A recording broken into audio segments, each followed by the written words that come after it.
앞면에 보시면 어버이 주일 이렇게 쓰여 있는 것을 볼 수가 있습니다. 지난 주일에도 말씀드린 것처럼 이것이 교회의 절기는 아니고요. 다만 이러한 이름을 두는 것은 한 번 더 기억하자. 지난 주간에는 어린이 주일이었기 때문에 우리 자녀들, 어린이들을 한번 기억하는 주간으로, 또 오늘은 어버이 주일이기 때문에 특별히 부모님을 한 번 더 기억하는 주간으로 우리가 지키자, 그런 의미가 되겠습니다. 현대인의 삶은 참 많이 분주합니다.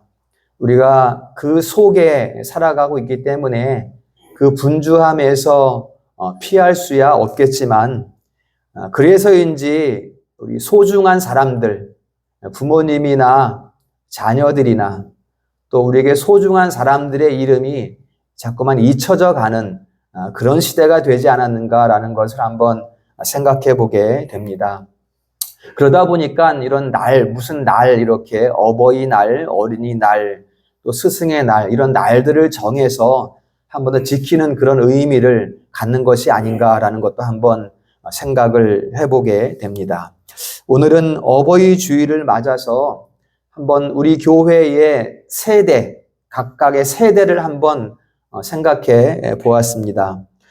우리 기성세대를, 기성세대라고 하면 부모님이 계시고 또 자녀가 있는 이런 세대를 이제 기성세대라고 볼 수가 있겠고요. 그 기성세대를 중심으로 본다면 이제 위로는 이제 부모님 세대가 계시고요. 또 아래로는 자녀 세대가 있고요. 이렇게 크게 세 세대로 이렇게 우리 교회의 세대를 나누어 볼 수가 있겠습니다. 우리 부모님 세대는 이미 효를 다 하셨고, 그리고 지금은 이제 자녀들을 위하면서 자녀들에게 효를 받는 이제 그러한 자리에 계시고요. 또 우리 기성세대는 부모에게 효를 하는, 효도하는 그런 자리에, 또 아래로는 자녀를 양육하고 자녀를 위하는 그런 자리에 우리가 놓여 있고요. 그 다음에 우리 자녀들은, 자녀 세대는 부모에게 효도하는 이제 그러한 자리에 있다라는 것을 우리가 생각해 볼 수가 있습니다. 어떤 세대이든 간에 내가 어느 세대에 속해 있고 어느 자리에 있던 간에 그 자리를 지키는 일은 우리가 이 땅을 살아가는 동안 계속되어집니다. 내가 아직 어리니까 나는 효도를 할 수 없어. 나는 나이가 많으니까 더 이상 뭐 자식을 돌보고 그런 일을 할 수 없어. 이게 끝난 일이 아니라는 거예요. 우리가 이 땅을 살아가는 동안에 그 자리에서 해야 될 일들은 계속된다라는 것이죠. 부모는 자녀를 위해야 되고, 위한다는 것이 무엇이겠습니까? 연세대신 부모님들은 자녀를 위해 기도하는 것이죠. 그게 자녀를 가장 사랑하는 것이고 자녀를 위하는 것이 되겠습니다. 그리고 자녀는 부모에게 효도해야 되는 것이고, 또 우리 기성세대는 부모에게 효를 행하고 자녀들을 돌보고 양육해야 하는 것이고, 이러한 모든 일들이 우리가 이 땅에 있는 동안에는 계속 되어진다라는 것이죠. 왜냐하면 하나님께서 그러한 관계 가운데에서 자신의 자리를 잘 지키고 유지하는 것을 기뻐하셨기 때문이에요. 그렇기 때문에 우리에게 부모와 자식이라는 관계를 허락하신 것이죠. 또 가정을 허락하신 것이고, 그 가정의 자리에서 내 자리를 잘 지키고 유지하는 것을 하나님이 기뻐하셨다. 여러분, 하나님이 기뻐하셨다는 것은 무슨 의미입니까? 그 하나님께서 기뻐하시는 삶을 잘 살아가면 우리 마음이 즐거워진다는 것이지요. 또 우리 삶은 복을 누리게 된다는 것이지요. 그게 하나님이 기뻐하신다는 의미가 되는 것입니다. 그래서 우리가 자녀를 돌본다, 부모에게 효도한다, 이런 말들은 무거운 짐이 되는 것이 아니라는 것이죠. 그것을 나를 힘들게 하고 내 삶을 억압하는 그런 것이 아니라 오히려 우리의 삶을 복되게 하는 특권이다. 이렇게 한번 말씀을 드려보겠습니다. 특별히 오늘은 어버이 주일이기 때문에 어떻게 부모님을 공경함으로써 어떻게 우리가 그 특권을 누릴 수 있겠는가라는 그러한 말씀을 한번 우리가 나눠보고자 합니다. 자, 먼저 성경은 부모를 공경하는 것이 약속이 있는 첫 계명이다, 이렇게 말씀을 하고 있습니다. 이에 관계된 말씀이 출애굽기 20장과 신명기 5장에 나타나고 있습니다. 이 출애굽기 20장과 신명기 5장은 하나님께서 이스라엘 백성에게 주시는 10계명 가운데 나타나는 내용들입니다. 먼저 출애굽기 20장에서는 어떻게 말씀하시는가 하면 그 차이들을 조금씩 한번 찾아보세요. 출애굽기 20장 12절에서는 부모를 공경하면 하나님 여호와가 네게 준 땅에서 네가 생명이 길리라, 너의 생명이 길리라, 이렇게 말씀하셨고요. 너의 생명입니다. 지금 오타입니다. 너의 생명이 길리라 그랬고요. 그 다음에 신명기 5장 16절에 가면 똑같은 말씀인데 조금 추가된 게 있습니다. 부모를 공경하면 하나님 여호와가 네게 준 땅에서 내 생명이 길고 그 다음에 복을 누리리라, 이렇게 말씀하고 있어요. 그러니까 출애굽기 20장 말씀에 다른 것은 네가 복을 누리게 된다라는 말씀이 추가가 되어 있는 것이죠. 그리고 이 말씀이 신약으로 오면 에베소서 6장 1절부터 3절까지 보면 이렇게 말씀해요. 주 안에서 부모에게 순종하라. 내 아버지와 어머니를 공경하라. 여기도 네 자가 또 오타가 있습니다. 너의 아버지와 어머니를 공경하라. 이것이 약속이 있는 첫 계명이니 이로써 네가 잘되고 땅에서 장수하리라, 이렇게 말씀을 하고 있어요.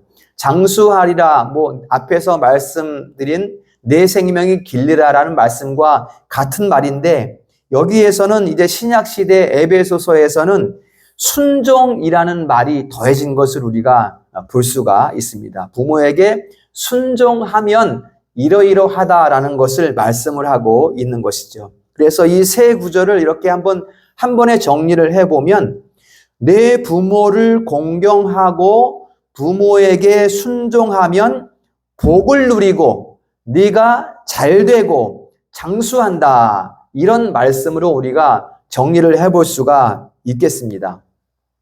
여러분, 여기서 복을 누리고 장수한다는 것이 어떤 의미일까요? 물론 내 생명, 지금 내가 부모를 공경하고 순종하는, 그래서 내가 복을 누리고 내 생애 가운데 내가 장수하고 그런 의미도 되겠지만 여기에서 더 깊은 의미를 본다면 무엇보다 그 가문의 흥황함을 우리가 생각해 볼 수가 있습니다.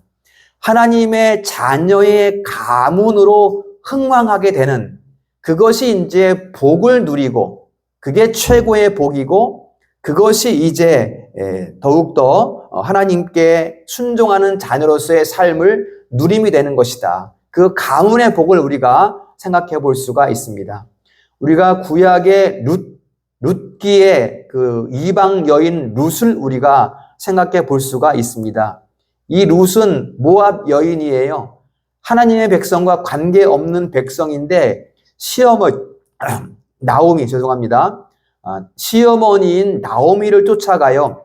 어머니가 가는 그 나라에 내가 갈 것이고 어머니가 섬기는 그 하나님이 내 하나님이 될 것입니다. 이렇게 말하면서 이젠 지아버지도 죽고 남편도 죽고 아무도 없는데 그냥 혈혈단신 그 시어머니를 쫓아가는 룻을 우리가 볼 수가 있습니다. 그래서 그 룻이, 이방 여인 룻이 어떻게 되었습니까? 이스라엘 왕 다윗의 조상이 되고 또 그 가문 가운데 예수 그리스도께서 탄생하시는 그러한 가문의 복을 우리가 볼 수가 있고요. 그 다음에 그 룻이라는 이름이 마태복음에 예수님 족보에 올라가는, 이게 바로 그 가문에서 누리는 최고의 복이고 이게 바로 장수한다는 의미라는 것을 우리가 생각해 볼 수가 있겠습니다. 이렇게 이제 성경은 우리에게 부모를 공경하면, 순종하면 복을 누리고 장수한다라는 것을 말씀하고 있습니다. 자, 그러면 부모님이 안 계신 분들은 어떻게 할까요? 우리 부모님은 이미 다 소천하셔서 안 계신데 어떻게 우리는 부모에게 공경해서 우리가 복을 누릴 수 있을까요? 물론 부모님이 잘 계실 때 공경을 해야 되겠죠. 그렇지만 혹 부모님이 계시지 않더라도 이 부분은 문제될 것이 없습니다. 왜냐하면 우리가 계명에 담긴, 십계명에 담긴 하나님의 뜻을 잘 헤아려 보면 이렇게 말씀드릴 수 있어요. 십계명은 압축 파일이다. 각각의 계명은 압축 파일이다. 이렇게 한번 말씀을 드릴 수가 있겠습니다. 그래서 그 압축을 풀어보면 그 한 계명마다 광의적인 엄청난 내용을 담고 있어요. 그래서 5계명도 부모를 공경하라라고 말씀하는 5계명도 굉장히 큰 범위를 담고 있는데 물론 부모님을 공경하는 것은 당연하거니와 그 외에 이웃의 어른을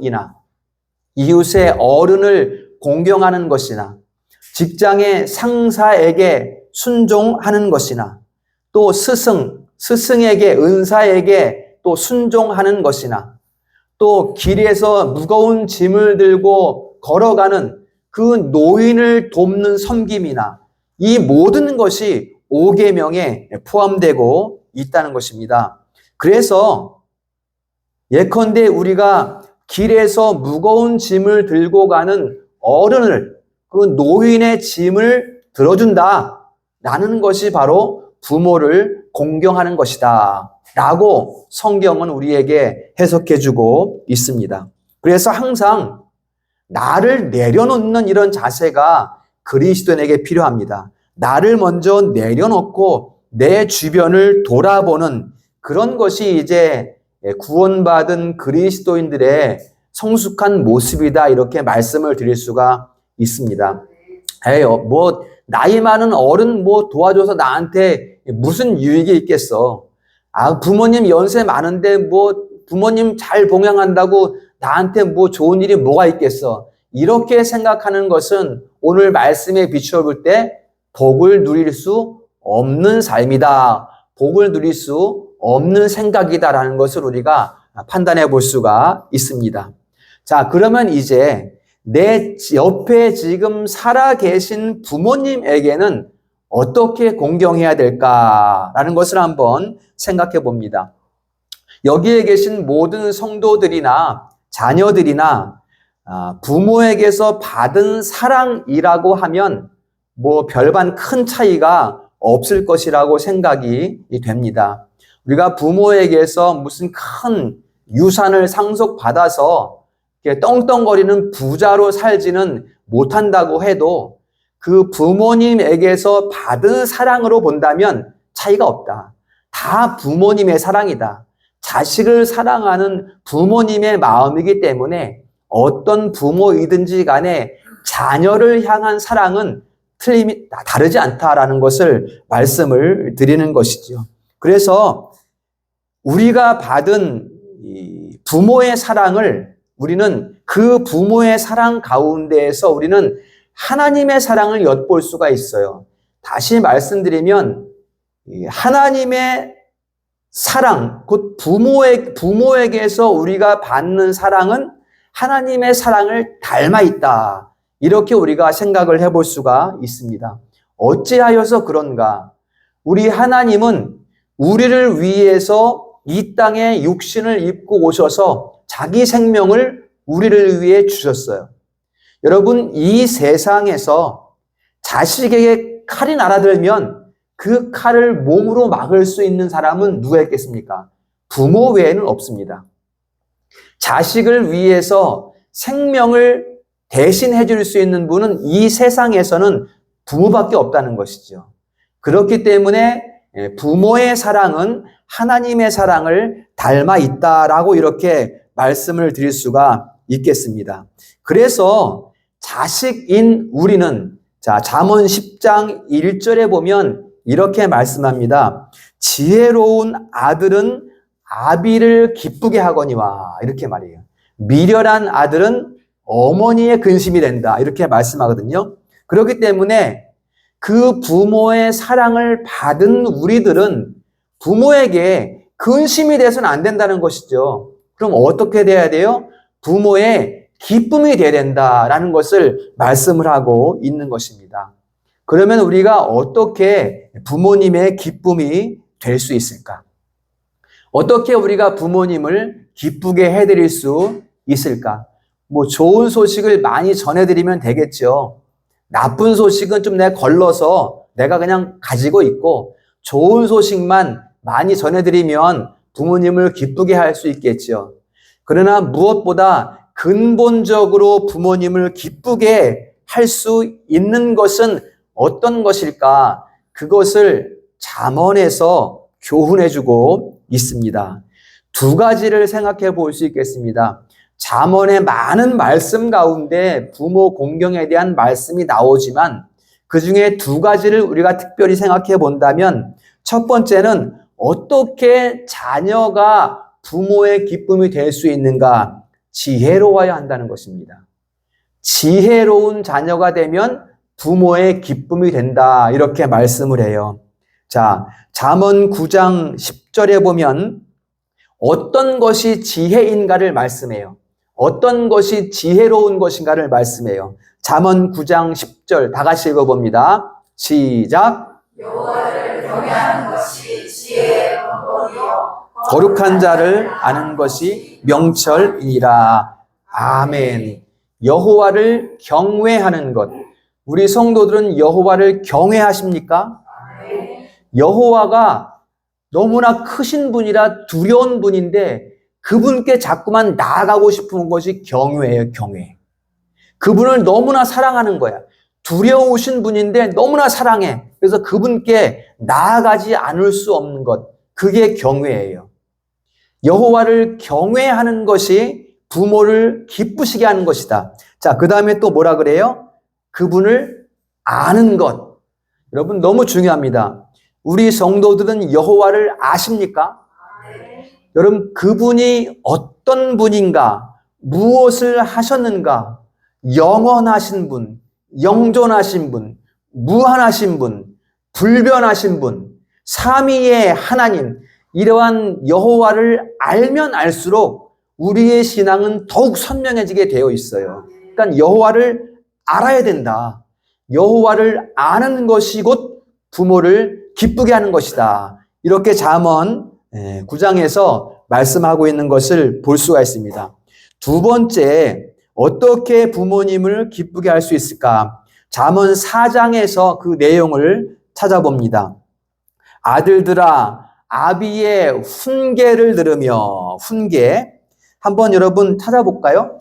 한번 펴봅시다. 우리가 잠언 4장을 한번 가까이 있으니까 한번 펴보도록 하겠습니다. 잠언 4장 1절에 보면 동그라미 이렇게 쳐놓으면 좋겠습니다. 아들들아, 아비의 훈계를 들으며 그 다음에 아비의 명철을 얻기에 주의하라, 이렇게 말씀하고요. 그 다음에 2절 보면 내가 선한 도리를 전하노니 내 법을 떠나지 말라. 그러니까 여호와의 법을 떠나지 말라는 거예요. 그 다음에 쭉 내려와서 13절에 보면, 4장 13절에 보면 훈계를 굳게 잡고 놓치지 말라. 여러분, 훈계라는 것은 좋은 말을 우리가 생각해 볼 수 있지만 어떤 때의 훈계는 내 마음을 찌르는 말씀일 수도 있어요. 그 훈계를 놓치지 말라는 거예요, 여러분. 그 훈계를. 내 마음을 아프게 하는 찌르는 훈계의 말씀일지라도 그것을 놓치지 말고, 왜? 이것이 너의 생명이기 때문에 이렇게 4장 13절에서 말씀하는 것을 볼 수가 있습니다. 그래서 부모님을 기쁘게 하는 것 두 가지를, 잠언에서 말씀하는 두 가지를 정리해 보면 여호와를 경외하고 아는 것이 하나요. 그 다음에 또 하나는 여호와의 법을 굳게 잡는 것이다. 그게 부모님의 기쁨이고 그것은 곧 나의 생명이 된다라는 것을 잠언에서 말씀해주고 있습니다. 그래서 이스라엘 가정에서는 이스라엘 가정 말이에요. 유대인의 가정, 이스라엘 가정에서는 부모님을 어떻게 공경하냐? 용돈을 많이 드리고 해외여행을 시켜드리고 이런 것이 부모를 공경하는 것이 아니라 어떻게 해요? 여호와의 말씀 그 훈계를 굳게 붙들고 그 법을 떠나지 않는 것이다. 자, 성경 한번 더 찾아봅니다. 잠언 7장입니다. 2장만 넘기면 되니까. 잠언 7장 1절에서 3절 말씀 다 같이 읽습니다. 잠언 7장 1절에 3절 시작. 내 말을 지키며 내 계명을 간직하라. 내 계명을 지켜 살며 내 법을 내 눈동자처럼 지키라. 이것을 내 손가락에 매며 이것을 내 마음판에 새기라. 아멘. 이렇게 말씀하고 있어요. 여호와의 말씀을 마음에 간직하고 여호와의 말씀을 눈동자처럼 지키고 여호와의 말씀을 마음판에 새기고. 여러분, 눈동자처럼 지킨다는 것은 뭐예요? 우리가 눈동자를 떼어내서는 아무것도 볼 수가 없죠. 그렇죠? 눈동자처럼 지킨다는 것은 항상 말씀을 마음에 보존함으로써 여러분, 말씀이 우리 마음에 보존되면 어떻게 됩니까? 세상을 바라보는 안경이 돼요, 그것이. 그러니까 말씀을 통해서 만물을 바라보게 되는 거예요. 그게 이제 눈동자처럼 지킨다는 그런 의미가 되는 거예요. 그것이 바로 부모를 공경하는 것이다. 이스라엘의 가정 가운데. 자, 그러면 구약의 유대인들의 가정이 그러했다면 여러분, 이 이스라엘의 가정, 신약 시대에는 누가 이스라엘의 가정입니까? 예수 그리스도 안에서 거듭난 이스라엘. 바로 좀 전에 서론에서 말씀드린 그 세대, 우리 교회의 세대, 부모님 세대, 기성 세대, 우리 자녀의 세대, 그 모든 하나님의 백성들이 바로 거듭난 이스라엘이다라는 것입니다. 바로 거듭난 그 이스라엘, 여기에 앉아있는 우리 모든 성도가 하나님 말씀을 눈동자처럼 지켜야 하고 또 그 말씀을 손가락에 매야 하고 또 그 말씀을 마음판에 새기는 그 자리에 서 있다는 것을 우리에게 성경은 말씀해주고 있는 것입니다. 사랑하는 성도들, 부모님을 생각하는 특별한 주간입니다. 무엇이 효인가? 어떻게 효도할 것인가? 어떻게 부모님을 기쁘게 할 것인가? 여호와를 아는 것이 효이고 여호와의 법을 내 가슴에 새기는 것이 효라는 이 잠언의 말씀을 잘 기억할 수 있기를 축복합니다. 그 다음에 세 번째 마지막으로 잠언의 말씀은 하나님께서 솔로몬을 통해서 우리에게 주신 말씀, 하나님의 말씀이죠. 그렇죠? 사람의 말이 아니라 하나님의 말씀으로 우리에게 주어져 있습니다. 그런데 우리가 잠언을 읽어보면 알겠지만 잠언의 여러 부분에서 보면 이 하나님의 말씀이 가정 안에서 주어지는 것을 우리가 볼 수가 있습니다. 오늘 20절, 21절도 그래요. 다 같이 읽어봅니다. 6장 20절, 21절 시작. 내 아비의 명령을 지키며 내 어미의 법을 떠나지 말고 그것을 항상 내 마음에 새기며 내 목에 매라. 아멘. 그러니까 아비, 어미 이렇게 따로 말하는 것은 잠언에서 시적인 표현이에요. 시적으로 표현하는 것이고 그냥 부모님을 말하는 거예요. 아비를 말하든지 어미를 말하든지 부모님을 말하는 것이고요. 자, 그래서 여기에서도 아비의 명령과 어미의 법이라는 것은 다른 명령, 다른 법을 분리시켜 말하는 것이 아니라 한 가지 하나님의 말씀을 말하고 있는 거예요. 하나님의 말씀, 다른 말로 하면 하나님의 법, 하나님의 명령, 이것을 지금 하나님의 말씀 한 가지로 지금 표현하고 있는 그런 구절이 됩니다. 자, 그러면 이게 지금 하나님의 말씀이란 말이에요. 하나님께서 솔로몬 왕을 통해서 우리에게 주시는 하나님의 말씀이란 말이죠. 그러면 이게 어떻게 가정에서 아버지의 명령과 어머니의 법이 될 수가 있는가? 라는 것이죠. 어떻게 그렇게 될 수 있는가? 바로 부모가 먼저 간직하고 부모가 먼저 지켜야 할 그 명령과 법이라는 것을 말씀하고 있는 거예요.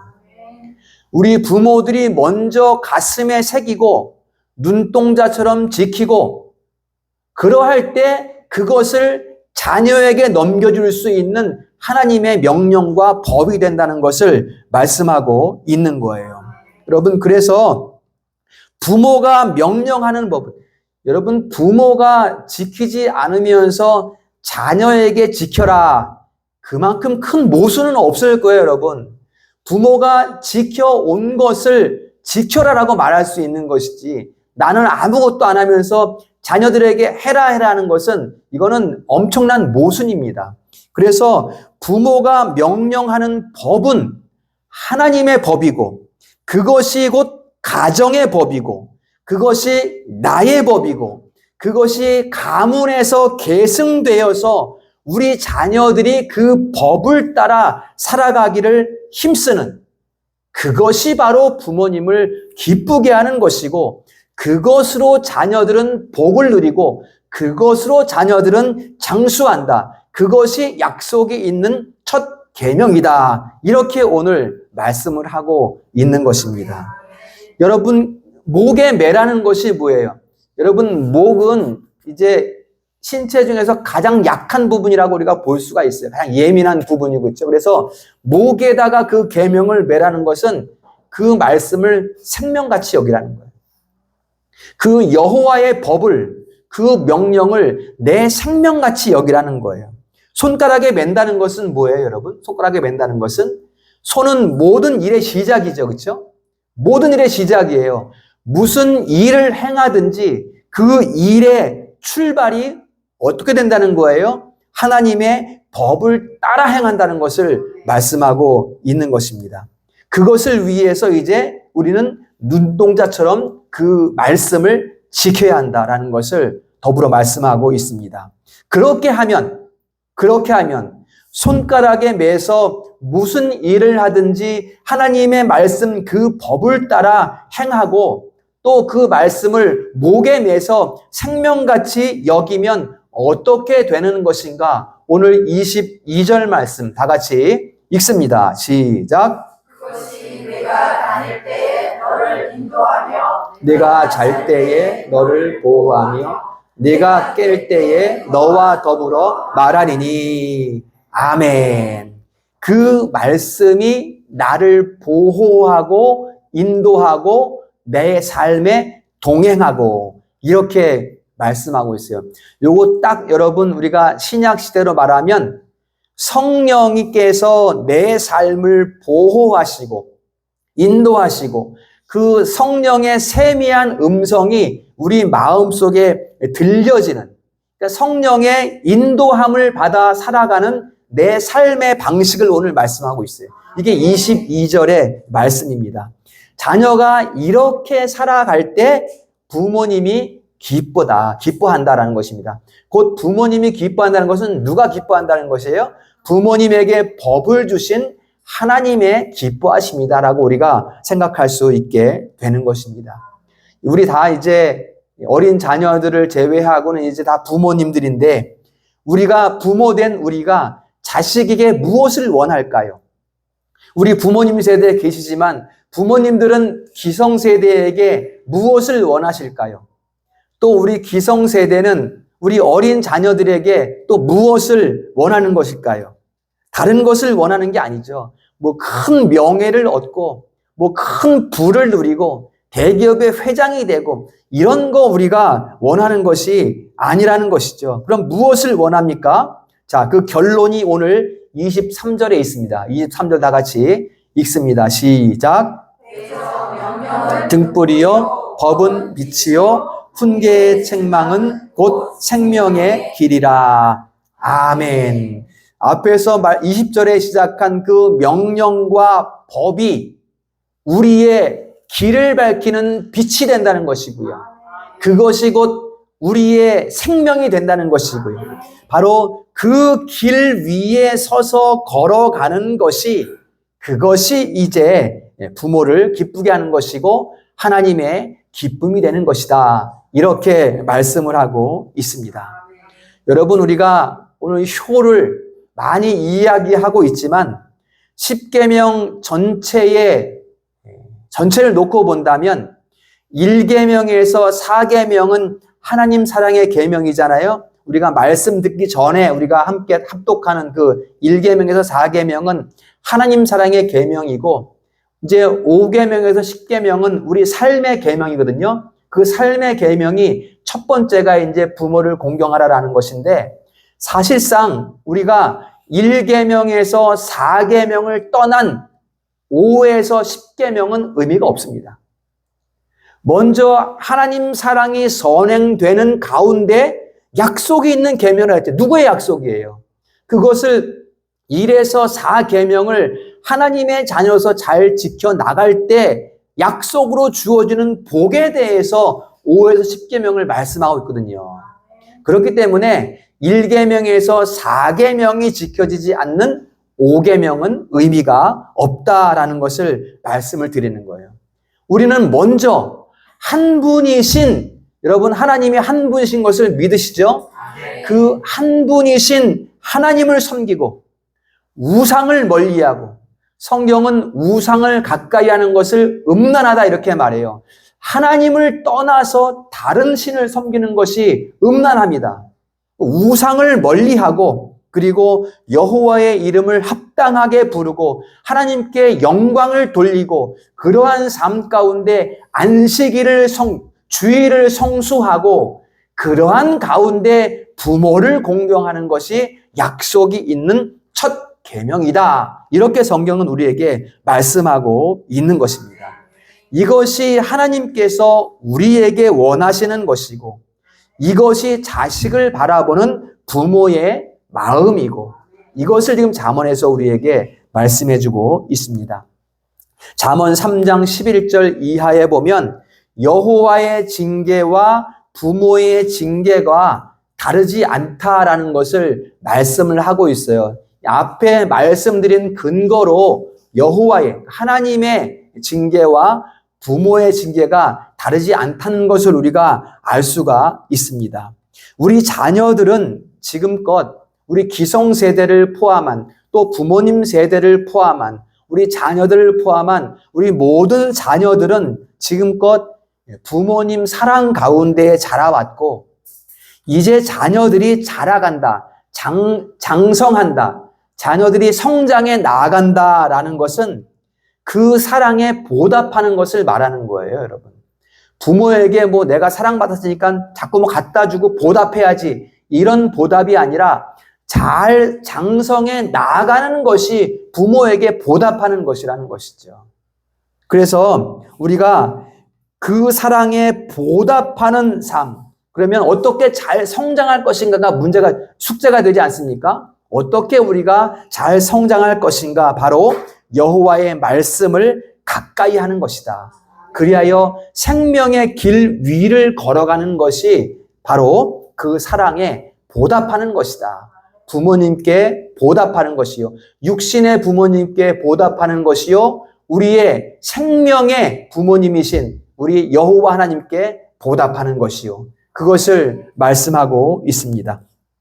우리 40대 또 60대까지 볼까요? 40대에서 60대에는 이제 기성세대라고 말씀드린 이 세대는 부모님에게 효도해야 되고, 또 자녀에게도 사랑을 베푸고 돌보아야 하는 그런 세대라고 우리가 볼 수가 있습니다. 그래서 어떻게 보면 인생 가운데에서 가장 어렵고 가장 분주한 그런 세대라고 우리가 볼 수가 있습니다. 그러나 우리가 한 가지 기억할 것은 무엇인가 하면 이 시기, 이 기성세대의 시기가 하나님 사랑을 가장 왕성하게 전할 수 있는 시기라는 것이죠. 그렇기 때문에 뭐 어려움이 없지는 않겠지요. 힘든 일들이 많이 있겠지만 그러나 이 시기가 인생 가운데 하나님의 주신 특권을 누리는 시기이다라고 한번 우리가 생각을 해 보겠습니다. 가장 힘겨운 시대이기도 하지만 하나님의 사랑을 전하는 가장 복을 누리는 특권을 누리는 그러한 시기이다라고 말씀을 드려봅니다. 또한 우리 자녀들도 이 중요한 시기에 곧 다다르게 됩니다. 여러분도 지금 자라가고 연수를 더해가고 있기 때문에 이제 먼저 된 세대는 하나님께 돌아가고 이제 그 다음 세대가 올라와서 이 바쁜 그 시대에 그 시기에 놓이게 되는 그런 것을 여러분들이 생각을 미리 하셔야 되고요. 그렇기 때문에 우리 자녀들은 그 때를 위해서 지금부터 여호와의 말씀을 항상 마음에 새기고 목에 메고 손가락에 메고 눈동자처럼 지키는 그러한 삶을 우리 자녀들이 지금부터 이미 시작해야 되겠다. 그것이 바로 효이다라는 것을 말씀을 드릴 수 있습니다. 또한 기성세대에게 다시 한번 말씀을 드리면 이런 시기에 우리가 더욱 중심을 잡아야 되겠다. 어떻게 중심을 잡을 것인가? 자녀로서는 부모에게 기쁨이 될 수 있도록 또 자녀에게는 자녀로서는 부모에게 기쁨이 될 수 있도록 또 자녀에게는 여호와의 명령과 법을 잘 전달할 수 있도록 내가 먼저 그 생명의 길 위에 서는 그러한 삶을 우리가 살아가야 되겠다라는 것을 말씀을 드립니다. 이것이 구원받은 우리 예수 그리스도를 통하여 구원받은 그리스도인의 삶에서 가장 중요한 일이라고 말씀을 드리겠습니다. 오늘 하나님이 주시는 말씀이 마음에 잘 새겨질 수 있기를 축복합니다. 말씀을 정리하겠습니다. 오늘 어버이 주일을 맞아서 부모 공경에 대한 말씀을 나누어 보았습니다. 무엇이 부모를 공경하는 것인가? 바로 지혜로운 사람이 되는 것이다. 어떻게 지혜로운 사람이 될 수 있는가? 하나님을 경외하고 하나님을 아는 것이다. 그러면 어떻게 하나님을 알고 하나님을 경외할 수 있는가? 그것이 이제 오늘 본문의 말씀이 되겠습니다. 하나님 말씀을 마음에 새기고 그 말씀을 눈동자처럼 지키고 그 말씀을 따라 살아가라. 그리하면 그 말씀이 우리 길에 등불이 되고 우리 인생길에 빛이 되고 교훈이 되는 그 말씀이 내 삶을 이끌어 갈 것이다 라는 것이 오늘 말씀의 주요한 내용이 되겠습니다. 여러분, 부모 공경은 어떤 특별한 것을 하는 것이 부모 공경이 아니라고 성경은 말씀을 하고 있고요. 어떤 것이 부모 공경인가 하면 하나님을 잘 섬기고 우상을 멀리하고 모든 삶으로 하나님께 영광을 돌리는 것이 부모 공경이다라고 말씀을 하고 있습니다. 부모 공경의 의미를 이 주일에 다시 한번 새기는 이 예배 시간 될 수 있기를 주님의 이름으로 축원합니다. 기도